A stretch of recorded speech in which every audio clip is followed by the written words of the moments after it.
Welcome back, nerds and nerdettes. And we are joined by a friend of mine who I haven't seen or heard from in a long time. So I'm really excited that we've got her on the show, Miss Danielle Threet. Danielle, how are you?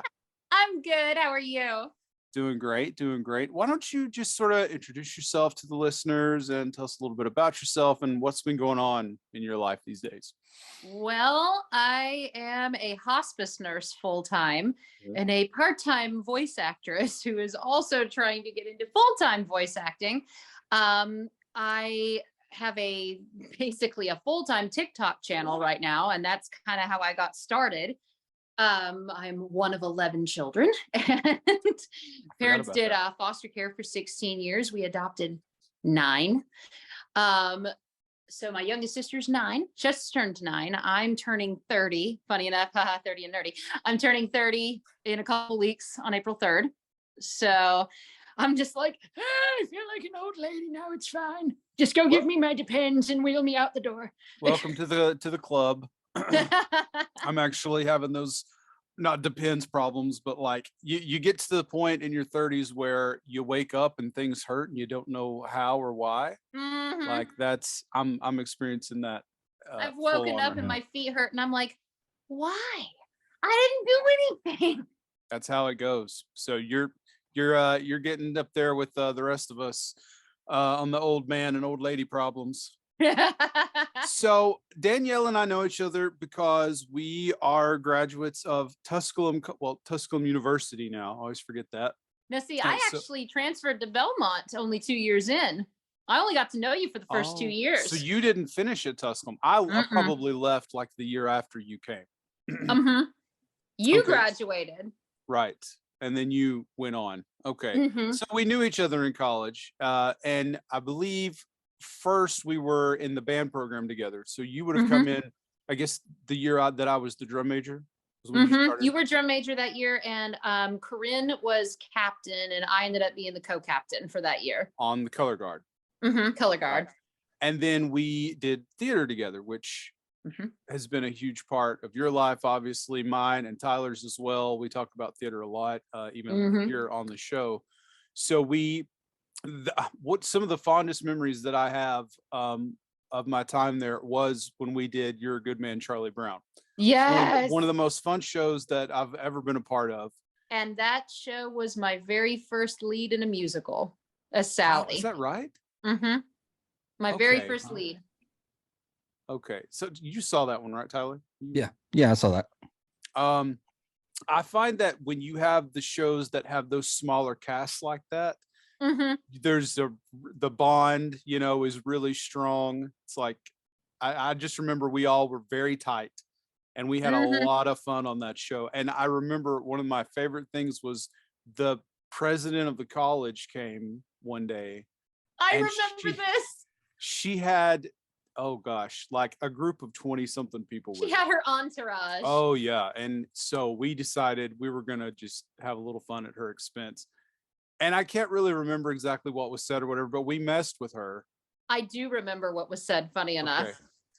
It was, are you mad at the rocks and the trees and the sky and all of this? And I'm like, I'm mad at everything. And you go, well, are you mad at Dr. Moody? And everyone's just started laughing. And she looked at me dead in the eyes. Yeah. And I never forget. I looked at her and I went, well, how am I going to respond?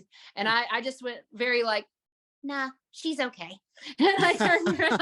Yeah. She's like, that's a smart answer. She looked at me. She's like, good answer. Good answer. She was fun, but we had a lot of fun. So, so before we get into the business side of things here, congrats are in order. You are engaged. Yes. Right? Yeah, I am. So you've got the big wedding coming up. Do you have a date set for that? October 21st. Wow. Okay. So I'm so excited. Why October? What, was there a special? Not particularly. There wasn't like a special reason per se, other than my fiance David and we both really enjoy the fall. I kind of picked it mainly because it's his favorite season. And I think the colors, and like if we plan it just right, it's like right in the peak foliage where it's really, really pretty outside and it's not too cold, it's not too hot. I'm like, that's like the perfect time for an outdoor wedding with all the pretty colors and just the right temperature if you can land it right. Yeah. Otherwise, we're going to be doing it in my parents' living room and it's still going to work out. So we're going to make it work. So it's going to be like in the Nashville area then? It's going to be up in a Cross Plains. Okay. About maybe 40 minutes north. Well, maybe 30, 40 minutes north of Nashville. Tyler, if you had to give one piece of advice to someone who's planning a wedding, help. Due to your recent experiences, what would you say? Let things fall the way they should, and don't stress when things do or don't go your way. And while accepting suggestions, smile at people, but at the end of the day, all you need is you and him and the person asking you if you do or not. So don't sweat the small stuff, pretty much, because everything that's meant to happen will happen. Yay. Yeah. I love that. That's so pretty. Were you a fan of How I Met Your Mother, Danielle? Did you ever watch that show? I'm a terrible human being. I never really watched it, but what I have seen of it, the few episodes I've watched are fabulous. It's a great show. It's very funny. One episode where two of the main characters are getting married, and it's like all they want to do is eat. They just want to sit down and have dinner, but they're being pulled in all these. Yeah, they're being pulled in all these different directions to take pictures and to do this, and they never get to eat. And then they end up like going to a burger joint at the end of the night. So every time I go to a wedding, I think about that. It's true, though. It's true. You'll be pulled in 1,000 directions. Yeah, and you'll be the last to eat. So snack before. Yeah. I'm going to be looking at everyone going, "Do not get in the way of my food."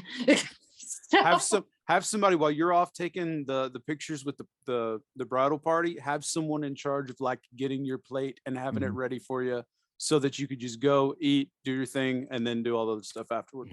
Yeah. So my mom will be in charge of that. Before we talk more about the voice acting stuff, another big thing that we talk about here on this show, and right now it's super relevant because in wrestling we have WrestleMania this time of year. It's coming up in like 2 weeks, so that's like the Super Bowl for wrestling.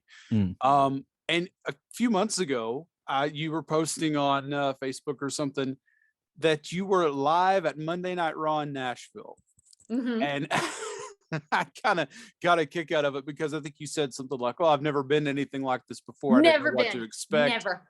So we're big wrestling fans, the two of us. Coming from someone who's not really a wrestling fan, tell me your thoughts. It was an experience. I will say that.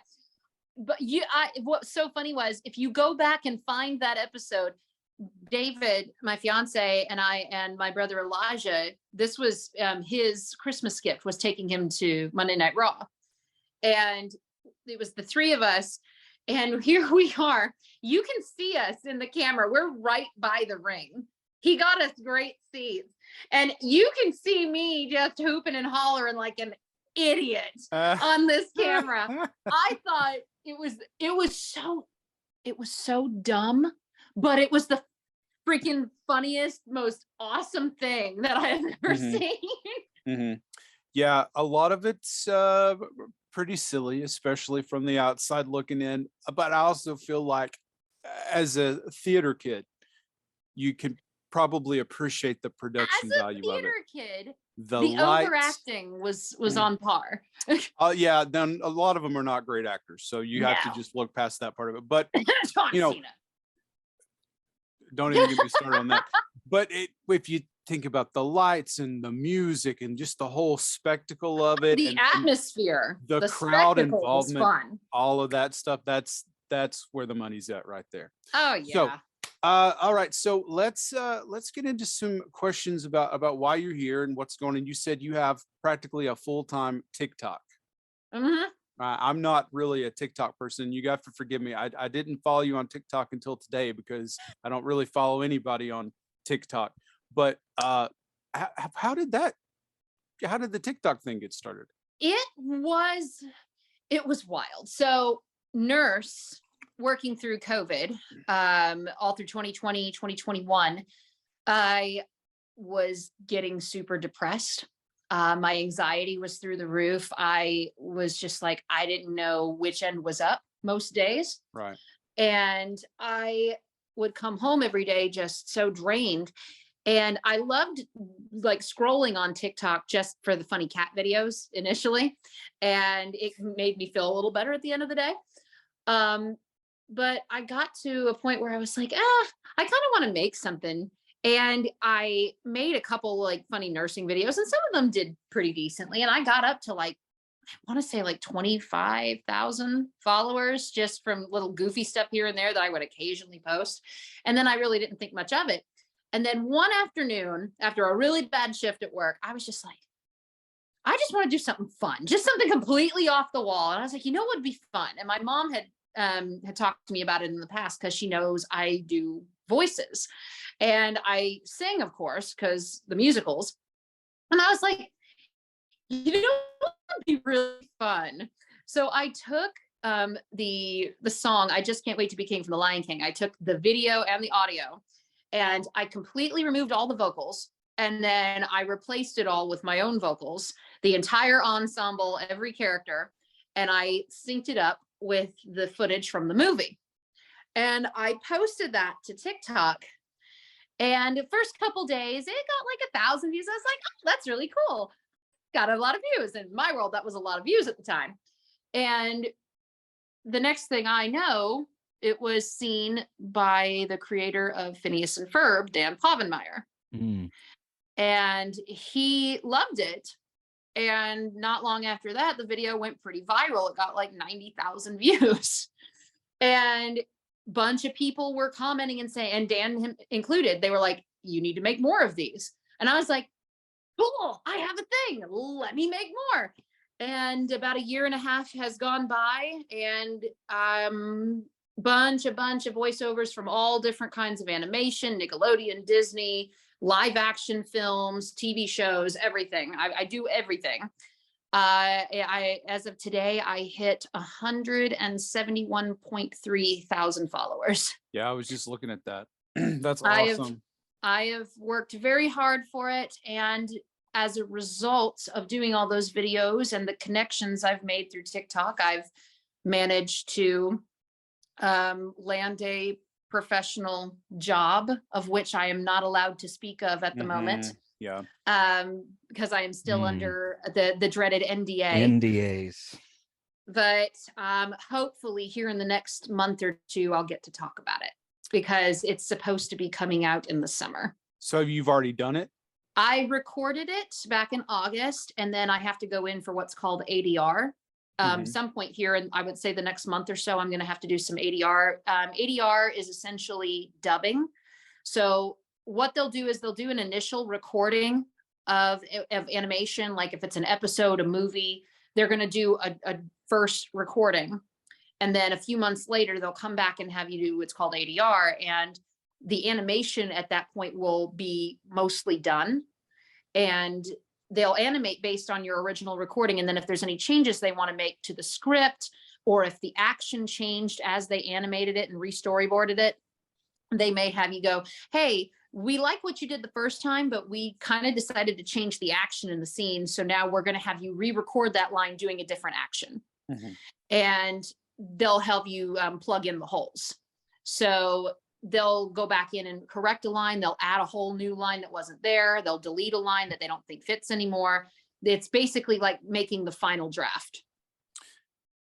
And I don't know if you can answer this or not, but I've seen on a lot of animated shows that when a voice actor is hired, yeah, they're there for like this main part, but they also have to do fill-in spots as well, like guy in the crowd and you know, kid number 2 and whatever. Did you have to kind of do that as well? I for the thing that I made, I am the main voice that I'm doing through the whole thing. And then at one point I did another voice that's like a line. but I did fill in another voice, like a little minor piece.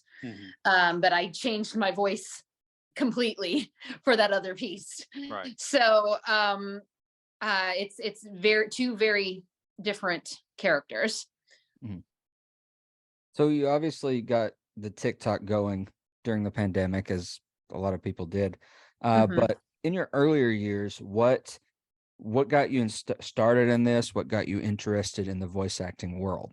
Well, funny enough, my biggest thing was I was doing theater for the longest time. I actually went to New York a couple of years ago and auditioned for the national tour of Frozen, and for Broadway. That was my thing, and I'd always loved animation. I just never really considered it could be a job until the TikTok thing really took off. And the more I got into it, the more I realized, hey, I actually really like this. This might be something I could do.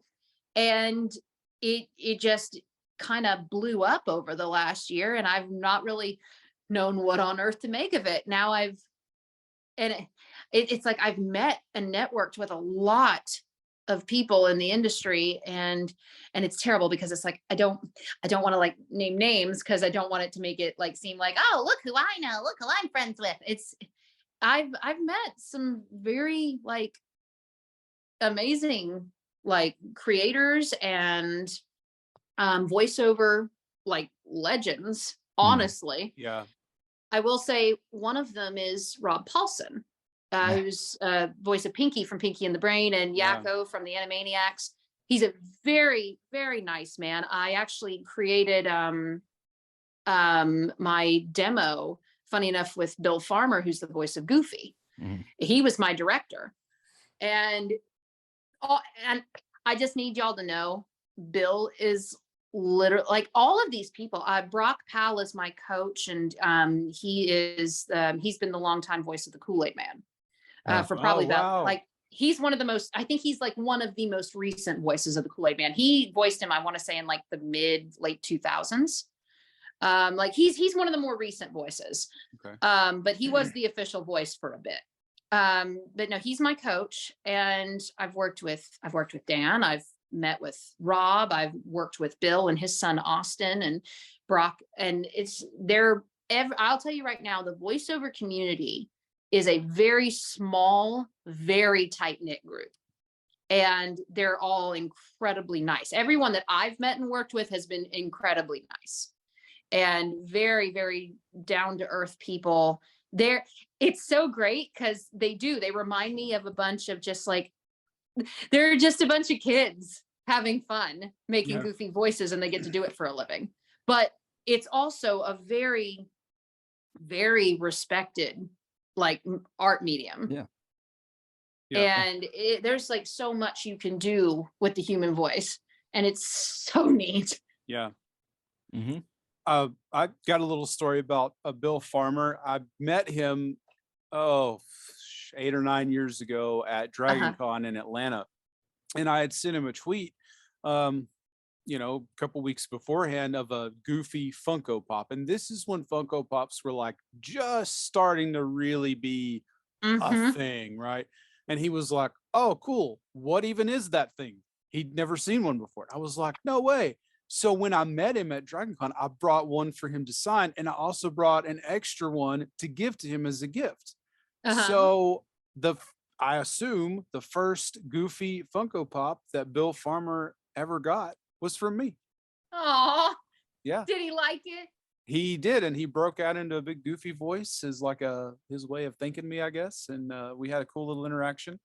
So, and those pops are actually worth a lot now. Signed or not, the Goofy one is way up in value. But that's so neat. He was really nice.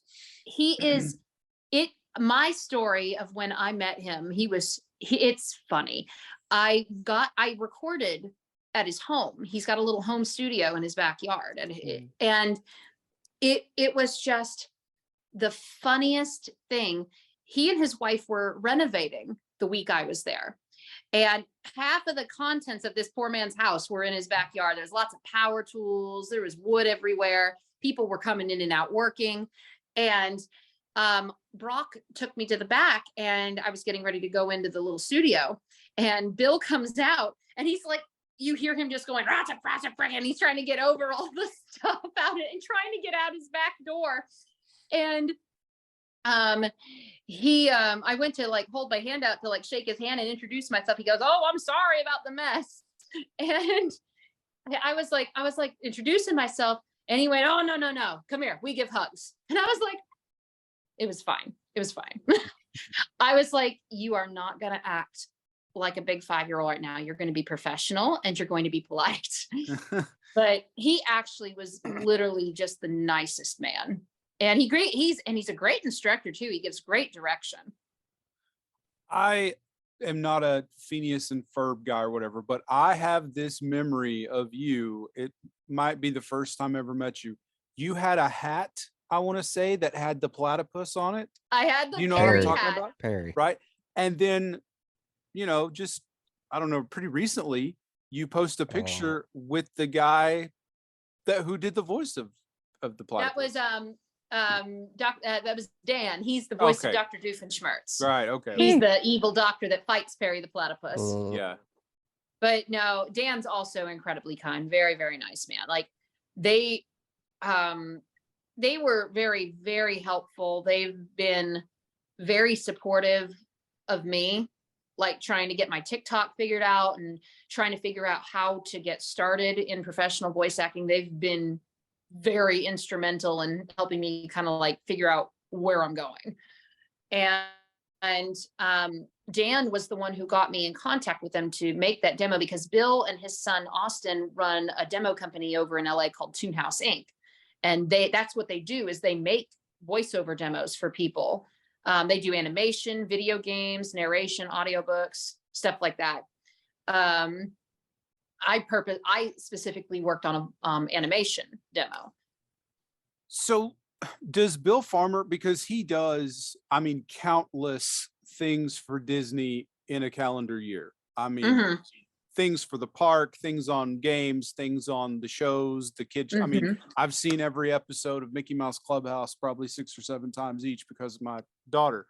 So like, does he get to do this stuff from home, or does he actually have to go into Disney? I think he can do either, because that's what a lot of voice acting really used to be pretty like an LA Hollywood thing, but kind of post-COVID, like it was already kind of heading that direction where people could do it a little more remotely.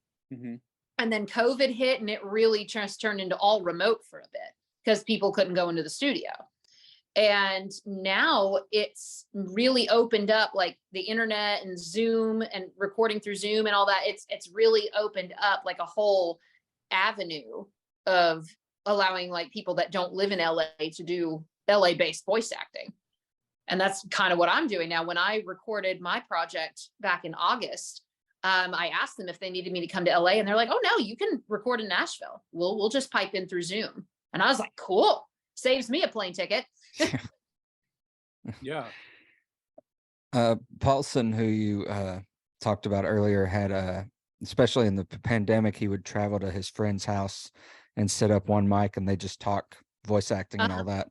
And he was also I'm a big fan of his, as well as Jim Cummings. Oh yeah. Who's a legend. Winnie the Pooh, Darkwing Duck, all those amazing voices. Oh yeah. Cat from Cat Dog. Yes. Have you seen I Know That Voice? Oh yeah, I did. I watched that documentary, funny enough, at the recommendation of Dan. Because he's like, "You need to watch that. It's really good." He's like, "You might recognize some people in there." I'm like, I could. Yeah. It's a fantastic documentary though, because as a 90s baby, you're sitting there watching that going, "Oh, I know them. I know them. Exactly. Oh, I know you too." It's a good title for it, because you really are doing that. Oh, I know that voice. I know that voice. And you don't realize like how many of them that you really do recognize, So Tyler, do you want to do the next one? The LA one? No. Just kind of talk about that. What are some voice artists that you look up to or enjoy? It's funny. but like I love like obviously funny enough Dan and Bill and Rob, because I loved their stuff growing up, but I also really enjoy Tara Strong. She's E.G. Daily, like the Nancy Cartwright, the greats, the animation greats. Yeah. But it's like, it's true because they voiced Jason Marsden. Funny enough, I actually auditioned with him once for Beauty and the Beast. It was at a community theater called Springhouse in Smyrna back in like 2017. He was auditioning for Lumiere, and I met him at the callbacks. And he's a funny guy. He is very, very nice and very patiently put up with everyone while they stopped to take pictures during the audition. But no, it's voices like them. It's like we all recognize them. I grew up watching them, and I don't really necessarily know if I have a favorite voice, because each voice that I listened to growing up has, to me, like a unique color to it. It's just like, oh, I like them for this. Oh, I like them for their comedy. Oh, I like them for their drama. I like them because of just the crazy characters they can come up with. It's all of them have something so unique that they add. And I appreciate them for the uniqueness that they add. I think Jim Cummings has got to be one of the most diverse, well-known. Like, well, yeah, but like he has such a variety of things that he can do. And sometimes it's like you don't even realize that it's him until you see it in the credits or whatever. I'll tell you one that goes unnoticed a lot is Jess Arnell. Oh yeah, the rock star of the voice acting world, as he's called. Or D. Bradley Baker. We are fans of D. Bradley. Yes, and so this show, The Bad Batch, I don't know how into Star Wars you are, Danielle, but yeah, that's the Star Wars show. So he does The Bad Batch, and so he for years did the voice of the clones on the Clone Wars Star Wars show. Yeah. And this is a whole series about this batch of like 5 or 6 clones who were like just kind of different, or I don't know how you want to describe it. Something went wrong when they were being made or whatever. So each one is its own character, and he voices every single one of them and does all of them differently. And he's the voice of basically the entire show. It's amazing. I love that, yeah, man. No, you should check it out. Like even just an episode, just so you can hear all the diversity. Oh, I know. And D. Bradley Baker actually, funny enough, did the voice of Perry the Platypus. He does that little grumble. Oh, hold on. I actually have it. Hold on. I need to show it to you because my mom gave it to me for Christmas. Nice. We are. Go ahead. No, that's what I was saying. Is like D. Bradley Baker. He did Avatar: The Last Airbender. He was Appa and Momo, and that's what D. Bradley is known so much for, is his creature noises, his creature sound effects. That man can do every animal grumble, growl, roar you can possibly think of. If it's in animation and it's an animal noise, he probably did it. And also the guy, oh my gosh, I can't, the redheaded guy, Alan Tudyk. Yes. Yeah. Yes. He's Frank got Oz, I know, did voices a long time too.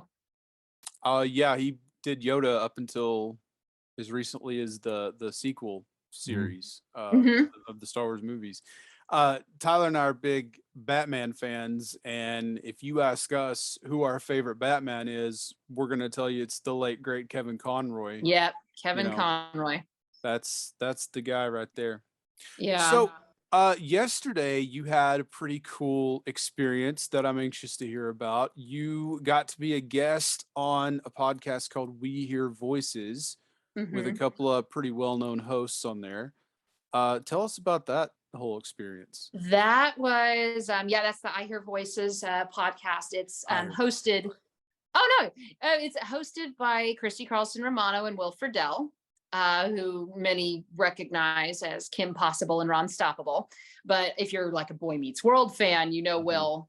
And then Christy was also on Even Stevens for many years. They were very, very nice. I got to film for their podcast yesterday. So what's going on right now is they're hosting a contest for, basically they're calling it the Super Awesome Contest to find the next great voice actor. And that's actually the title. So they apparently announced it. I don't remember hearing about it this far back, but apparently it was announced back at San Diego Comic-Con earlier this past year. And it was being really promoted by the folks over at Critical Role. And that like work on Vox Machina and stuff like that. Because Will's a big D&D guy and he works a lot with all of those guys. And they were doing a lot of cross promotion and it led up to this contest. And they said, Will said it was thousands and thousands of submissions. And they had to narrow it down to 16 finalists. And somehow, I don't know how it happened, but I ended up as one of the 16 finalists. And I got to record yesterday. So the contest is every episode, 2 of the 16 finalists go head to head and one gets eliminated at the end, and it goes on to the next week until there's 8 left. And it's going to be a while. This is going to be kind of a long contest. It's going to be, I'm trying to figure out exactly how it's lined up. So it's going to be going down to 8 and then down to 4 and then down to the final 2. And I recorded yesterday. I did my competitive piece and we ended the episode. So unfortunately, I'm not allowed to say who won. Okay. Do you know when that's going to be released? I believe it's coming out Sunday. That's my understanding. Okay. So if you want to find out, you got to watch. And I know that's so lame. I don't like saying that, but what's funny is they didn't tell me if I was allowed to say or not. They never said. I'm not technically under an NDA, I don't think, but I'm trying to behave. Yeah, you don't want to spoil the. I don't want to spoil it. Yeah, okay. And I said it wrong. It's not We Hear Voices. It's I Hear Voices. I Hear Voices. Okay. Mm-hmm. So definitely look for that so we can keep up with our girl here. Which ironically enough, my favorite episode of that had Kevin Conroy on it. Yeah, because Will Friedle asks him his favorite. Yeah, he asks him, "Who's your favorite Batman?" You can't say you can't say me, because Will also voiced Terry McGinnis in Batman Beyond. Mm-hmm. So he basically just was like, just kind of like, didn't really like throw in the white flag, just like I can't. He's like, Keaton. So Michael Keaton's a great Batman. Yeah. No, but yeah, they Will and Christy were phenomenally nice, and they gave great direction, great notes. I think the competition is going to be really, really interesting to see how it unfolds over the next several weeks. Well, we'll definitely pay attention to it. Yeah, it's going to be on Apple. It's on Apple Podcasts. It's on Spotify. And I believe they also put snippets on Instagram and YouTube. Gotcha. Mm-hmm. Mm-hmm. And TikTok. They have a TikTok. Yes, they have a TikTok as well. Yes. So who are some of your favorite voices? Like not voice artists, but voices. Voices that you do. I love there's 2 that immediately stand out to me. I love to do Stitch from Lilo and Stitch. And I love to do the 110-year-old lady that hates chocolate from SpongeBob. That has no arms, no legs, sitting in the chair. She has oh God, what's the line? She goes, "You just can't wait for me to die, can you?" I like your Wanda from Fairly Odd Parents. Oh, Wanda. I like your Wanda. Well, now I sound like Wanda. Thanks a lot, Timmy. Oh, wow. That's pretty fantastic. Good. I saw, because I went and looked at your TikTok a little bit today and just sort of looked at a few random ones. And one that I saw that I was very interested in was you did a Julie Andrews thing. Oh, gosh. And I loved that. Where I showed kind of like the older versus the younger. Yeah, you did like the Mary Poppins Julie Andrews, and then you did the Princess Diaries Julie. Yeah, she it's so interesting how her voice has evolved over time, because it's like you can hear her and you know it's her, but you can also hear just over time where she had that damage and she had that horrible surgery in the 90s where she had, I believe it was vocal nodules, and she was going to get them fixed, and the surgeon completely botched it. And I'm like, you robbed the world of one of the greatest voices of her generation. People wanted to riot, and I understandably so. Are you so Mary Poppins or Sound of Music? Which is your preference on that? Oh, that's so hard because give us a line from either one. Let's see. A Julie Andrews line. Oh God, I'm trying to remember the dang lines. I could do the songs. I know those. Well, that works too. Let's see. Just a spoonful of sugar helps the medicine go down. The medicine go down. Medicine go down. And then the hills are alive with the sound of music. And the way that Julie is phenomenal. She is just so articulate. She just has such control over her breath, her consonants, her vowels. It's immaculate. I love it. I suppose it's the British thing as well. That's sort of a very proper placement. Yes, very proper, very forward. That's very impressive. Sounds just like her. No, nobody sounds like Julie, but I like to think that I can at least pick up her mannerisms a little bit. I think you nailed it. Well, that's where it starts. Really, is picking up mannerisms. Is either impersonating or doing caricatures of a character, and then you just kind of fade, eventually pick up everything to where it becomes easier, natural.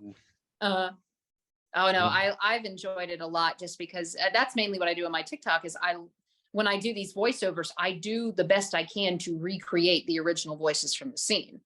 And it's like, I know that I am not a perfect impressionist by any stretch of the imagination, but I do the best I can to pick up the nuances, the idiosyncrasies that make that voice unique. Because like, if you were to like look at something like Dr. Doofenshmirtz, he has that very grounded, kind of gravelly sounding to his voice. He kind of has a little bit of an accent, and he talks like this, "Can't you bury the platypus?" He's got that grumble in his voice, and it's iconic to his character. And then, that was really good, by the way. That's a very difficult one to emulate, Josh. I just want you to know that. She just did a pretty nigh impossible voice to emulate, and she freaking killed it. So now I think one of the funniest things ever was when I went to LA and I actually met with Dan. He laughed and he said, "Give me your best Doofenshmirtz." And I was like, oh God, I'm going to do Doofenshmirtz for Doofenshmirtz. Don't screw this up. And I did it. And he laughed and he's like, that's pretty good. That's pretty good. Yeah, that's crazy. It's a pretty good vote of confidence there. I was like, do you do a Minnie Mouse? Little Minnie Mouse? I think I've heard that one. I'm doing a little bit of a Minnie Mouse, dear. Let's come in. Do a Minnie Mouse. On the Minnie Mouse. I do a little bit of an actual Mickey. Oh. See, that's one of my actually my prized possessions that's not even hung up yet, because I don't know if I trust it being hung up. Is I'm a big fan of Kingdom Hearts, the video games. Oh, I love Kingdom Hearts. And I have a big replica made out of oak of Mickey's Keyblade. And I was out of town, and Josh took it to a fanboy to get the voice of Mickey to sign it. And he put a little quote from Mickey on the blade and then signed it. So it sits here like, what do I do with it? Do I shadow box it? I would shadow box it just so nothing touches it. Yeah, it's pretty awesome. It's pretty cool. We'll get you the little King Mickey Funko Pop to put in there too. Yeah. Yes. If I can get a Sora one too, that'd be cool. Oh yeah. Also, can we talk about the fact that the entire internet melted down when Sora got added to Smash Brothers Ultimate? Blew up. Internet was dead for about 3 hours. You could not get on Twitter. It was crashed. Yeah. It was by far one of the bold addition. reveals. Yeah, it was awesome. It made me excited for it. So Oh, I cried like a big 5-year-old. Unabashedly going to admit that. I was like, I can't believe Sakurai is a madman. I don't know how he did it. I don't know how he got the rights, but God bless him. money Talks. It's okay. talks. Tyler, are you going to do the last one, or do you want me to do it? Oh yeah. So obviously there are a lot of people around the world who are dream of being actors, voice actors, and including myself. And what is some advice that you would give to an aspiring voice actor? I would say something that served me very well in the last year and a half has been, don't be afraid to try something different. Even if you don't think it's that great, just work on it, try it, and put it out there for people to see, like TikTok, Instagram, YouTube. Make a platform, because social media has really become like a great way for artists to basically make a resume, make a demo, make a something that lets people openly see what you have to offer.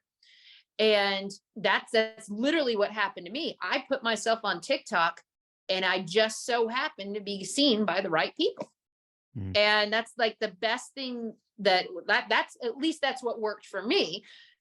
It might be a different thing for each person, but I think the best advice I can give is, don't be afraid to be bold, and just put it out there, just lay everything out, and just have fun with it, because you never know who's going to see it. Good advice. I think it's Wayne Gretzky said, "You miss 100% of the shots you don't take." Exactly. Nice. I like that. So one of our favorite things to do with guests is the flash round, and that is going to be rapid fire questions to you. Rapid fire. All right. Kind of like paying homage to Inside the Actor Studio type of thing. Mm-hmm. So I will kick us off, and then we'll go back and forth and back and forth and back and forth. All right? Uh-huh. Favorite hero? Black Panther. Favorite villain? Ooh, Mother Gothel. Lord of the Rings or Harry Potter? Oh, Harry Potter. Sorry. Yeah. Okay, this is the really important one. Marvel or DC? Marvel. Okay. Star Wars or Star Trek? Star Wars. Good. If you could have any ability from any universe, any character, what would it be? Ooh, funny enough, how I just said Marvel. I love Starfire from Teen Titans. I think I love. I could see that. I like Starfire. Yeah, I could see you liking that character. Mm-hmm. If you could live in any universe, what would it be, and what would you be in it? Oh. Oh God, let me think. That's a hard one. I'm gonna be a real nerd here. Pokemon. I love Pokemon, and I would be a dang trainer, and I would have a Celebi, and I would be happy with my life. Hey, I like that. I like that. I'm adding one. Favorite musical of all time? Oh, fudge. There's a lot of them, but if I really truly have to pick only one, I think it would be, by a very close margin, Les Miserables.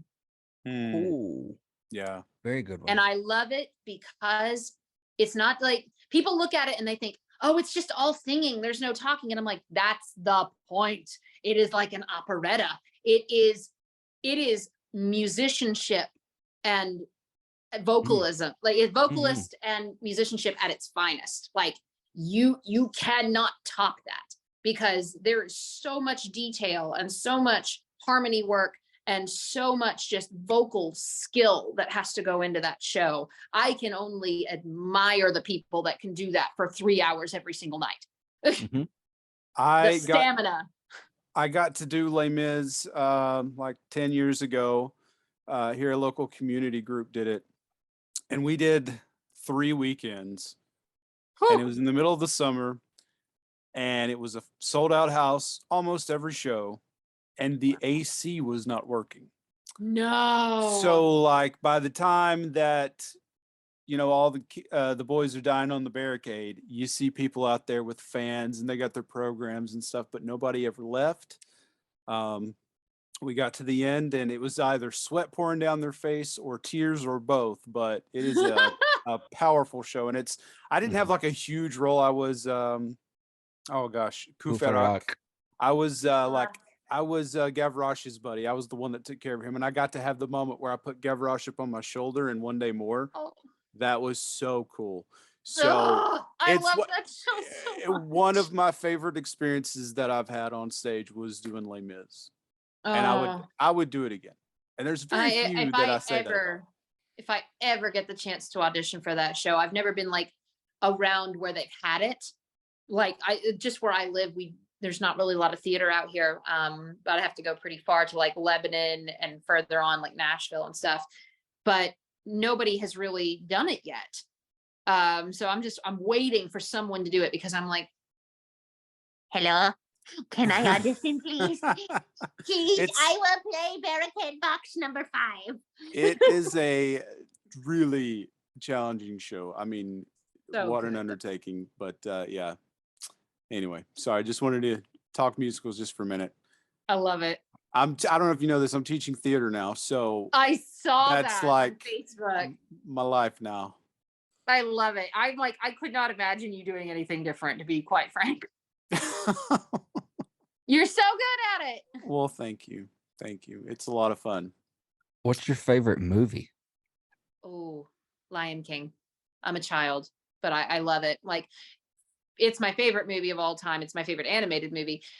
Some of my favorite live action movies would include like Notting Hill, The Holiday. Okay. I love the Marvel films. And it's so funny because I'm not a rom-com person normally, but Notting Hill and The Holiday are the only exceptions to that rule. Jack Black makes everything better. Come on. Jack Black is a national treasure. Okay. Last fall I got to see Tenacious D in Louisville. Oh. And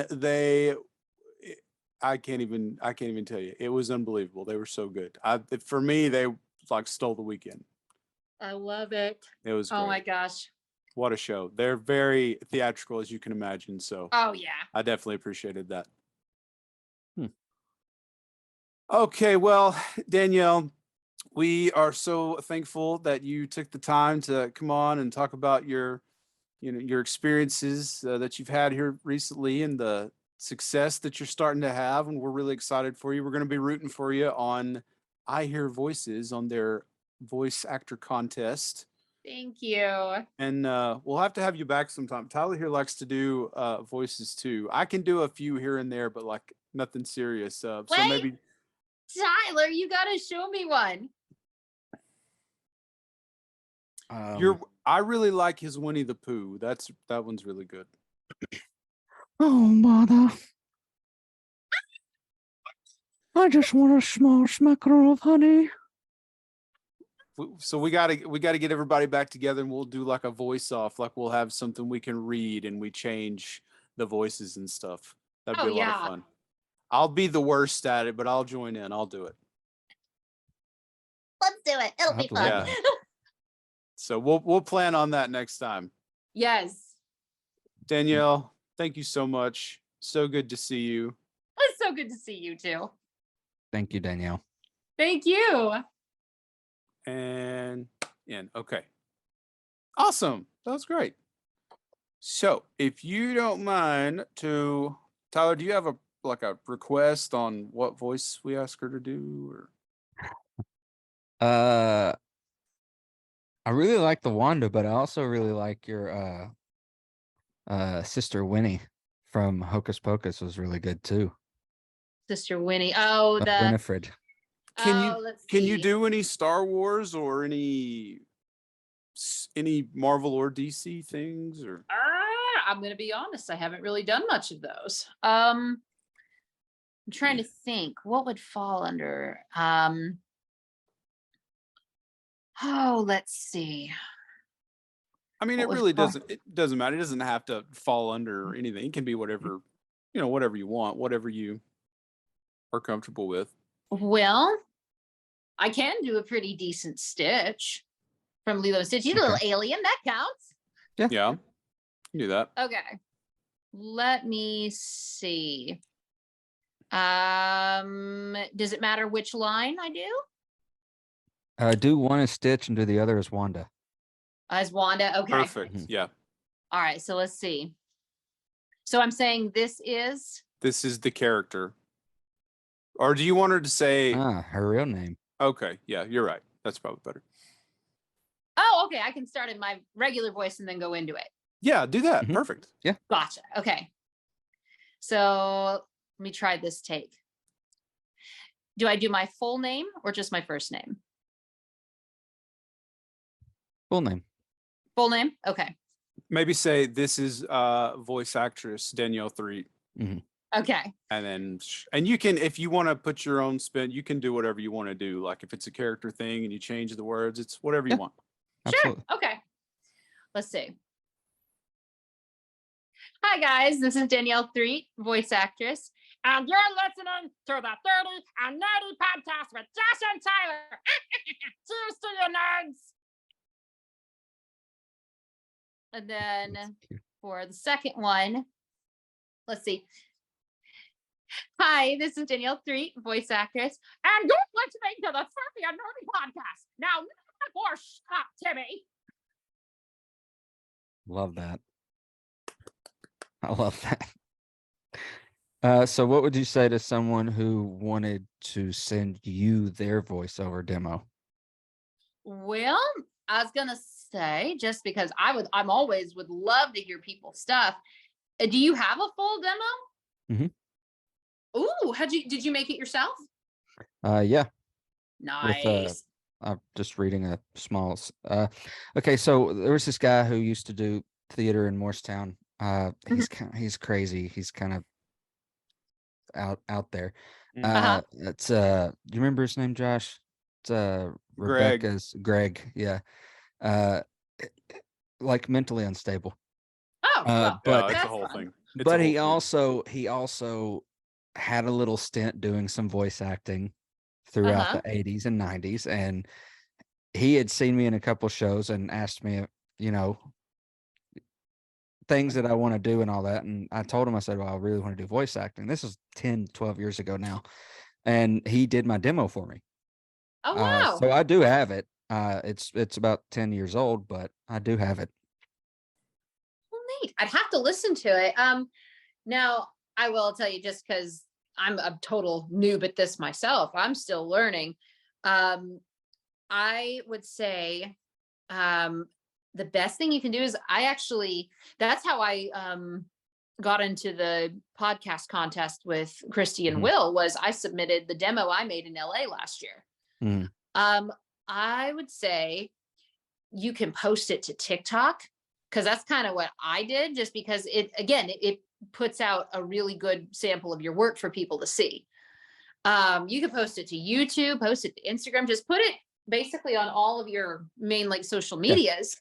Yeah. And it's a real TikTok particularly is so interesting, because you can it's hard, because TikTok is it can either be a total flop or it'll take off, and there's no rhyme or reason to it.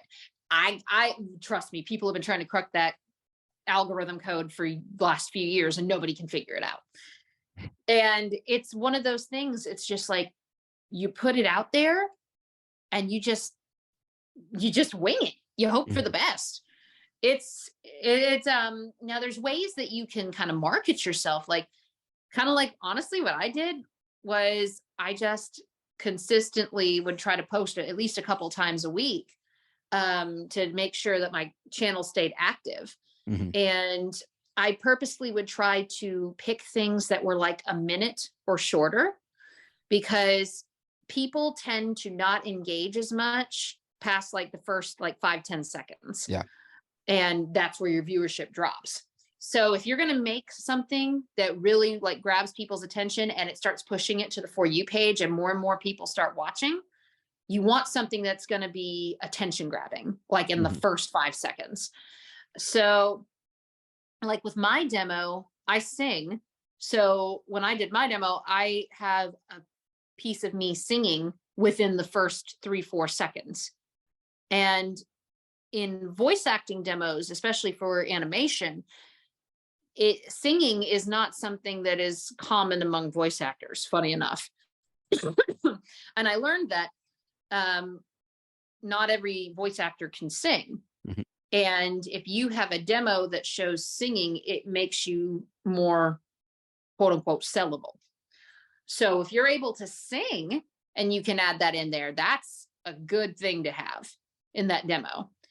I would say, I would love to hear it just so I kind of have an idea of where your characters sit, like what your strong point is and all of that. And then honestly, Toonhouse, where I did mine in LA, they can also record remotely. They offer that option. So you don't have to go all the way to LA to do it, but they really do make awesome demos. So I would say if you want to, because normally with voice acting demos, you kind of want to get them updated every few years. Now, the good thing about them is they can last a while. I'd say probably about a decade, 15 years. But you've had yours for about 10, you said 10 to 12 now? Yeah, about 10, but 12. You got to think of a demo as like a business card. It's like a resume that you're handing to somebody. And you just want to make sure that the voices that you're doing in it are something that you can still do consistently. And you want to make sure that you're giving the most recent example of your work. And it's literally like making sure your resume is up to date. On your demo, didn't you have a lot of like original characters? Oh, and that's how a demo should be, is you want to do original stuff. Demos, you never want to never do impressions ever in a voiceover demo, because they don't want to hear your version of someone else. They want to hear you. Right. So now, that being said, one good thing to know is if you're working on a voice that's yours, you can take aspects of other voices and make it into something new. So it's like, you're not trying to do your best copy of them. You're taking like little aspects from, like, if I take the chocolate lady from SpongeBob, she sounds really old, like she smokes 6 packs a day. But if I take that same accent and I lighten it up a little bit, now I kind of sound like this. That's not her. And it's also not a bunch of other things. That's just me. You can change it and take aspects. You can take dialects. You can take accents. You can take a nuance and kind of change it a little bit and make it yours. There's nothing at all. Like my coach, Brock, he told me, he said, that's how you can come up with some of the best voices, is you look at other people and you go, oh, I really like this grit that he puts in his voice here. Or I like what she does with the up and down, like, you can, a wobble. It's like, you can take little stuff like that and add your own twist to it, and it creates a whole new character. You'd be a really good Harley Quinn, by the way. Oh, well, thank you, darling. Thanks, Mr. J. Oh, that's one we can do at our voice off. You can Joker and she can Harley. I'd do that. Perfect. Yeah. I'd love that. Do you do a good Joker? Now, are we talking Mark Hamill Joker? Yeah. It's a mix between Hamill and Troy Baker. Ooh, Troy Baker. No, I'm sorry. I do have to agree that Mark is probably the best Joker. Oh, he's our Joker. It's funny that our Batman and our Joker are both voice actors. Like if we had our choice, like if someone's like, rank your Batman and your Joker, they'd be like, they're both animated voice actors. Okay, well, still, they did better than any live action version has ever done. Yeah. And they did it with their voice. Like, no, and that's what I love so much about voice acting is these voices. A lot of people have no freaking clue what the actual actor looks like. Yeah. Yeah, exactly. Like obviously in live action, I couldn't play Superman. No. But I could voice Superman. You could play anybody. I look at me and I'm like, I always laugh. I'm like, that's the best kind of acting gig there is. Nobody cares what the frick you look like. As long as you sound like you look like that person, they don't care. Yeah. Like I can sound like Jessica Rabbit, but I sure as crap don't look like her. Did you know that Tim Curry was originally going to be the Joker in the Batman animated series? And they decided it was too scary. He was so dark and so they had to, I don't know if it exists anywhere. I've tried to look for it. You can find if you dig deep enough. But I heard that from Kevin Conroy. He out of his own mouth. Amazing. Yeah, when I met him, he was talking about that. And so then Mark Hamill took over. Oh, now see, and that's so hard because I would have loved to have seen a Tim Curry Joker. Oh, he'd have been dark, but it'd have been awesome. Yeah. I feel like we were robbed. But at the same time, we were given the Mark fact Hamill. that Mark Hamill was the replacement. Yeah. I as much as I loved him, you could not have a better Joker. Yeah. Right. Agreed. Like when I think of Joker, that's who I immediately think of as Mark. Proof that if Frankenfurter can't do it, Luke Skywalker can. See, we could have had we could have had a musical episode. He come out and sing "Sweet Transvestite" in fishnet hose. Oh, he could have. Oh, that would have been an interesting Halloween episode with the Joker. That would be funny. Or "Toxic Love" from Fern Gully. Ooh, that's a great song. It is a fantastic song. Have you ever seen the background of the behind the scenes of him doing it in the? Oh yeah. Oh my God, I love that man. I love Tim Curry. Bless his soul. He had that horrible stroke several years ago, and now he's wheelchair bound, and it's so sad. So sad to see him. That'll be a sad one to lose. No, my God. Yeah, that'll be tough. Dick Van Dyke. Yeah. I can't. He is 97, 98. Mm-hmm. And and he was, did you see he was on Masked Singer just a couple weeks ago? Yep. I heard him sing and I went, oh my God, is that who I think it is? He got a few bars in and I went, that is not who I think it is. Because how is he up there doing it? Because I know that sounds like him, but how is he doing it? And here he comes out of that gnome costume, and he gets up and he starts doing a little jig. He starts dancing while he's singing Supercalifragilistic, and I'm going, yeah, he still goes to the gym because he pictures of it all the time. Because he smiles and he's happy and he's a happy guy. I'm going to be inconsolable when that man goes. Yeah. I will be a curled fetal ball in the floor for like a week, at least. That'll be sad.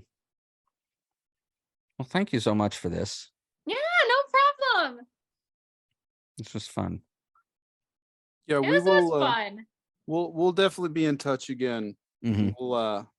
We'll do something else and when play around with the voices a little bit.